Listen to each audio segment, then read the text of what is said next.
Na nagdeklara na ng state of emergency ang Malacanang ngayon, di ba? Pero sabi ni yung bungangira dyan sa palasyo, wala namang krisis dito sa Pilipinas. Sa Middle East lang daw yung may krisis.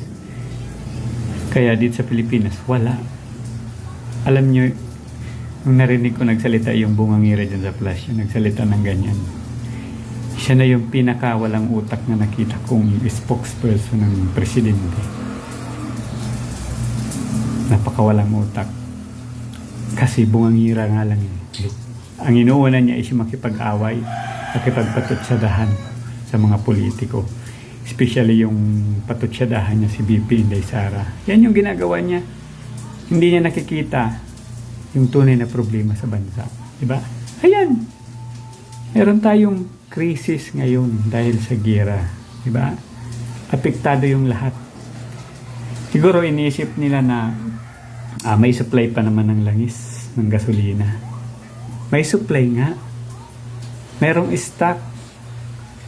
Ang problema nga yung presyo. Diba? Yan yung pinaka-problema, yung presyo, kasi apektado lahat sa pang-araw-araw na buhay ng tao ginagamit yung gasolina. Especially yung mga transport sector. O yung mga ordinaryong Pilipino, nagko-commute sila. Diba? Tapos, dahil sa pagtaas ng presyo ng gasolina, tumataas lahat ng presyo ng mga bilihin, yung mga pangunahing pangangailangan natin sa araw-araw. Ang taas-taas, diba? Tapos, ang gagawin ng gobyernong ito, magbibigay sila ng ayuda. Sino lang yung binibigyan ng ayuda?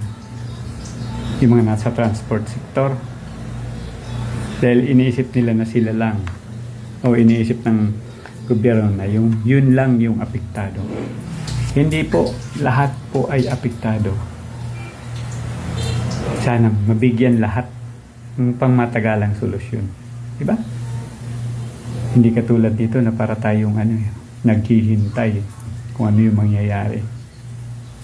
Grabe. Diyan sa inyo, sa gobyerno, hindi yan pansin, lalong-lalo na hindi nyo yan mararamdaman kasi nga mali-malitang kwarta yung mayroon kayo. Diba? Nakakalito ngayon ang gobyerno. Magsasalita yung bungangira dyan, yung tagapagsinungaling ng Malacanang, walang krisis. Pero sabi ng presidente, may krisis. Nagdeklara ng state of emergency. Diba? Ano yung gobyerno ngayon? Paano kami maniniwala sa inyo?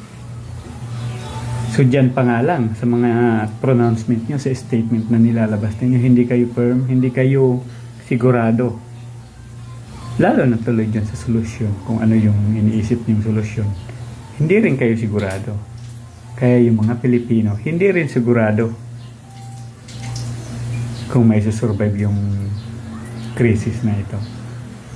Kawawa talaga yung Pilipinas. Pagsilayas na kayo dyan sa gobyerno, sayang yung binabayad sa inyo ng mga tao.